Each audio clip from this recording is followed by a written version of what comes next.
I give the floor to the representative of the Russian Federation. For several months now, the entire world has had the opportunity to observe the way that the United States has been continuing to deliberately foment tensions around the friendly nation of Venezuela under the pretext of combating drug trafficking and the terrorist threat.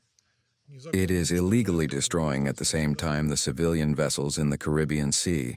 Their attempts to convince us all of the mendacious view that a decision of the U.S. authorities alone is enough in order to transform a sovereign state into a criminal enterprise, any act of force against which can now be called a law enforcement operation and the defense of national interests.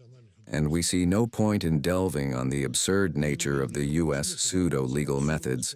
The statement of the U.S. President on the 16th December does not need any additional interpretation.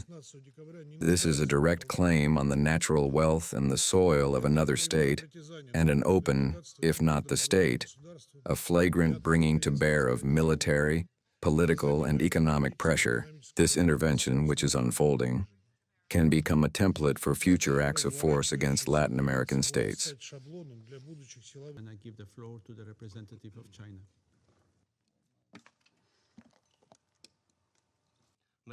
The U.S. actions and rhetoric have led to continued tensions in the region, raising serious concerns among regional countries and the international community.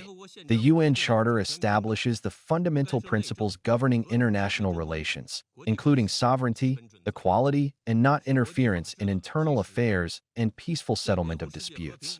They constitute the cornerstone of international rule of law and are crucial for maintaining world peace and security. The U.S. actions seriously infringe upon other countries' sovereignty, security, and the legitimate rights and interests gravely violate the UN Charter and the international law, and have threatened peace and security in Latin America and the Caribbean. We call on the United States to hear the call of the international community, immediately halt relevant actions, and avoid further escalation of tensions. We urge the United States to uphold the navigation safety of regional countries and the freedom and rights they enjoy under international law, to conduct normal law enforcement and judicial cooperation in our bilateral and multilateral legal frameworks, to lift illicit unilateral sanctions, and to do more to promote peace. Of China for the statement, and I give the floor to the representative of the United States. Thank you, Mr. President. Let me begin by stating and reiterating the United States does not recognize Nicolas Maduro or his cronies as the legitimate government of Venezuela. Nicolas Maduro is a fugitive from American justice and the head of the foreign terrorist organization Cartel de los Soles.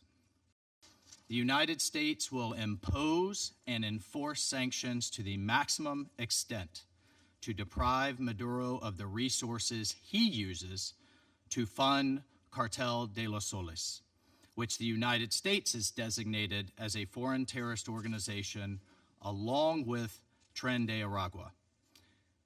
Important to this council meeting today, this includes profits from the sale of oil used to finance these cartels.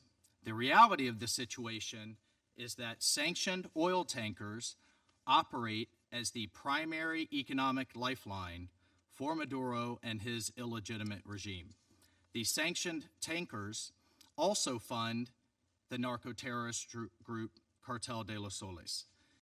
Maduro's ability to sell Venezuela's oil enables his fraudulent claim to power and his narco-terrorist activities. The people of Venezuela, frankly, deserve better. These people who have suffered under Maduro's socialist dictatorship.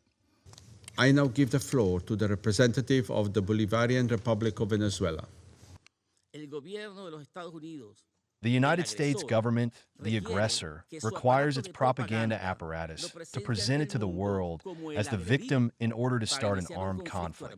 We denounce this dangerous manipulation and assure the world that we will not lose our composure. We will not lose our composure in defending the peace of our nation. We repeat, the threat is not Venezuela. The threat is the United States La government. amenaza no es Venezuela. La amenaza es el gobierno de los